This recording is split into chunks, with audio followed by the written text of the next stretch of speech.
Red Sea crossing.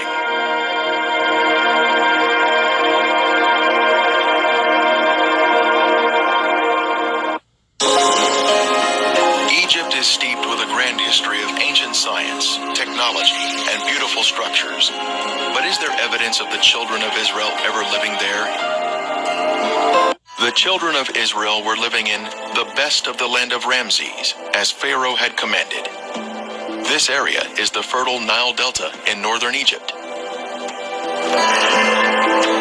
And Israel dwelt in the land of Egypt, in the country of Goshen.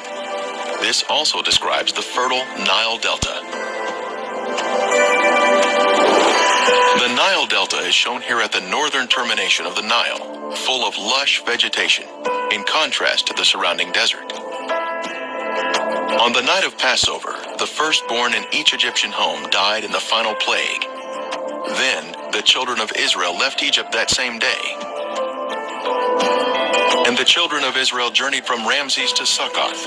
On that very same day, it came to pass that all the armies of the Lord went out from the land of Egypt. On the day of Passover, the children of Israel crossed the canals of the Nile and became an organized unit at Succoth. They had left the country of Egypt proper, but they were still in territory controlled by the Egyptians. So God led the people around by way of the wilderness of the Red Sea. The wilderness of the Red Sea is what we call today the Sinai Peninsula, which is surrounded on two sides by the Red Sea.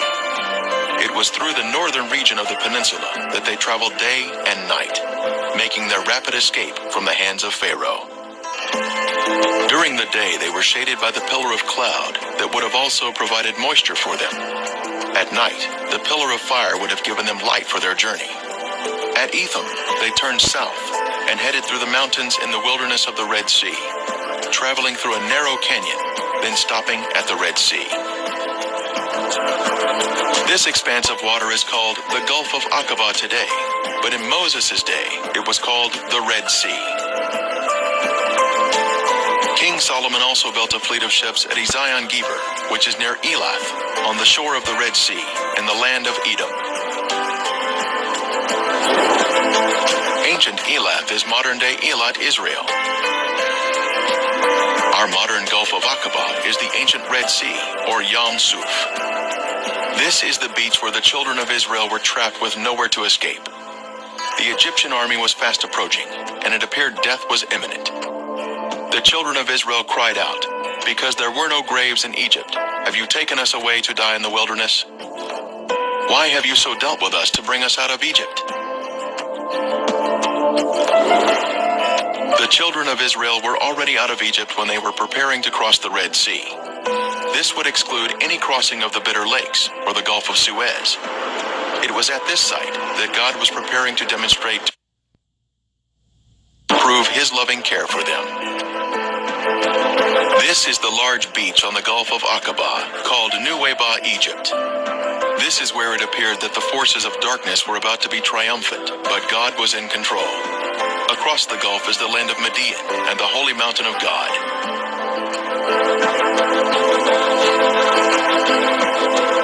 They were to camp between Migdol and the sea, Migdol meaning a fortified city or tower.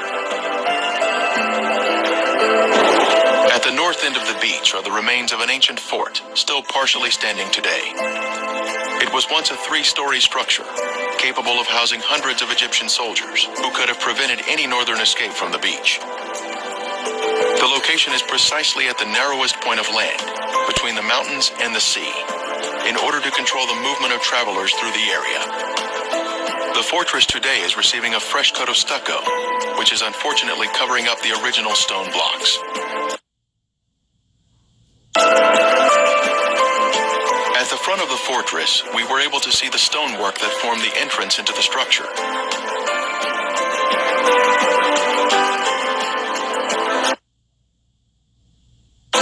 In the middle of the courtyard, we can see an ancient well that would have supplied the fresh water for the many Egyptian soldiers that were housed here. Outside, we can see how tall the structure had been in its former days, a full 3 stories in height. Another description of the location for the Red Sea crossing was, Camp before Pi-hahiroth, which means mouth of a hole or canyon. As the children of Israel entered the beach, they had made their way through a system of canyons or wadis and encountered this beach at the Red Sea. The Bible tells us, "They are entangled in the land, the wilderness hath shut them in." They had finally made it through the canyons that snaked their way through the mountains, but now they were trapped on the beach. And the angel of God who went before the camp of Israel moved and went behind them, and the pillar of cloud went from before them and stood behind them. So it came between the camp of the Egyptians and the camp of Israel. It was here that the pillar of cloud blocked the Egyptians from advancing toward the children of Israel.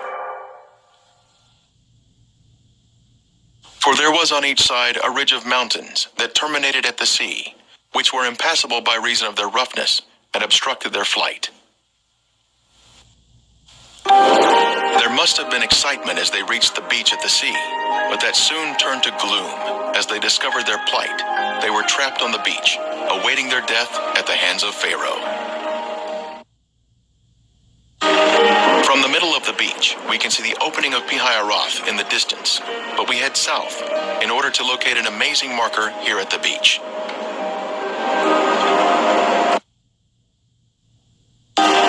Near the road, we see this large pillar. 78 during his first visit to this beach.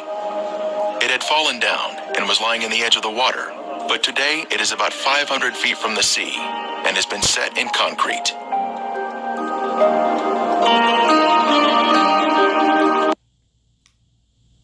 Features of the red granite pillar include the fact that it is of Phoenician or Hebrew design and is 3,000 years old.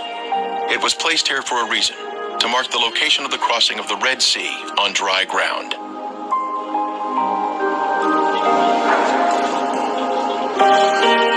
This pillar is even mentioned in the Bible, a pillar to the Lord at Egypt's border. At the south end of the beach is where we can see the pillar. A matching column on the other side of the Gulf in Saudi Arabia was found by Ron Wyatt in 1984 and was shown to Saudi authorities.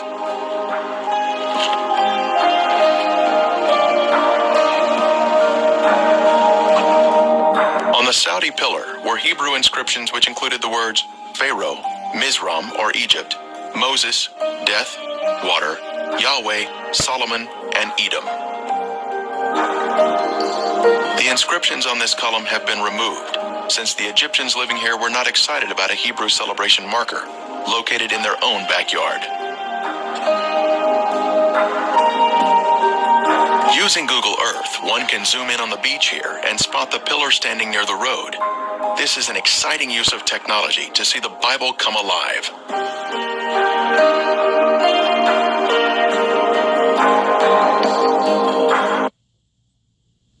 A short distance downhill, we come to the edge of the water where a wonderful miracle took place, where the Lord provided protection to his people, even though they were angry and complaining. Are you not the one who dried up the sea, the waters of the great deep, that made the depths of the sea a road for the redeemed to cross over? For centuries, this beach has been named for the crossing of the Red Sea at this exact spot. On Google Earth, we can see the name Nuweiba at this point on the beach. This older, detailed map reveals to us the complete name of the beach. Nuweiba is short for Nuweiba al-Muzayina. The name on this beach, Nuweiba al-Muzayina, gives us confirmation that we are in the correct location. The translation of that name means waters of Moses open. This is where the waters opened by the hand of God. The Lord demonstrated to his people that he would be their protector. We have confirmation that we are at the correct location. Moses once stood here with the children of Israel, and the water was opened before them by the hand of God. An amazing testimony of truth. Depth charts of the Gulf of Aqaba show the Eilat Deep to the north and the Aragonese Deep to the south. Between these two deep areas is a path through the sea. When Ron Wyatt was at this spot in 1978. He decided to inspect the water. The water is very clear, with high visibility. Investigations have revealed artifacts which confirm our previous conclusions about the site. The seafloor is smooth and contains gradual contours. Our first artifact to inspect is this chariot wheel that still has 3 of its 4 spokes, plus the hub is extending upward. We see 90-degree angles here, which are a sign of man-made structure. The Lord looked down upon the army of the Egyptians, and he took off their chariot wheels.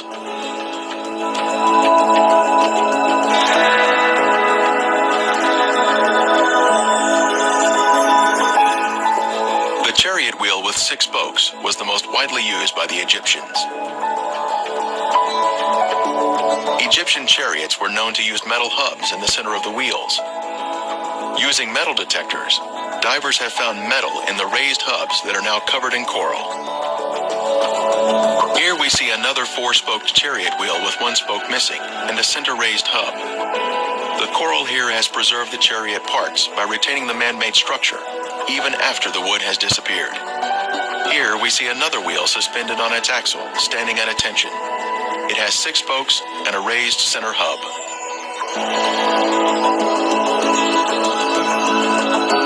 Ron Wyatt made many dives here and located many artifacts.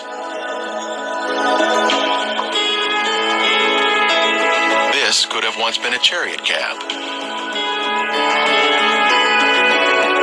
This appears to be another round chariot wheel.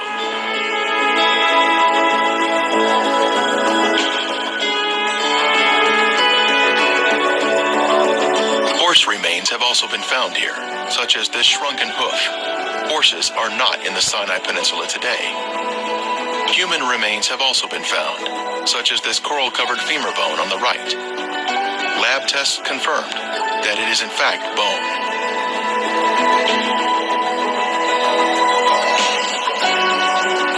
Other bones have also been found. A cross-section reveals the bone inside the coral.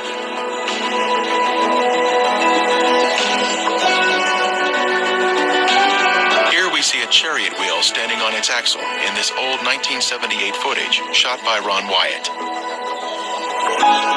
Next, we see an 8-spoke wheel with 1 spoke missing. 8-spoke wheels were only used during the 18th dynasty, the time of the Exodus. The premier find here at the crossing site is this gold veneer that was left behind from a 4-spoke chariot wheel. The Bible tells us there were 600 choice chariots used in the chase of the children of Israel. This artifact was left behind at a depth of 200 feet. Since specialized equipment would be necessary to raise it to the surface, today it is still in the location where it was found. Since there are chariot parts on this side of the Red Sea crossing, could there be other chariot parts on the other side of the Gulf, showing a continuation of artifacts? On the shore opposite of Nuweiba, inspection of the seafloor in Saudi Arabia has also been conducted to see if chariot parts can be found on this side of the Red Sea crossing. While investigating the Saudi Arabian waters, Viveka Pontian found this beautiful round chariot wheel specimen with a raised center hub. This is confirmation of the chariot parts continuing to the other side of the crossing site, opposite Nuweiba. By confirming the location of the Red Sea crossing, one is then able to conclude without a doubt that the real Mount Sinai must be over in Saudi Arabia, in Midian, just as the Bible says.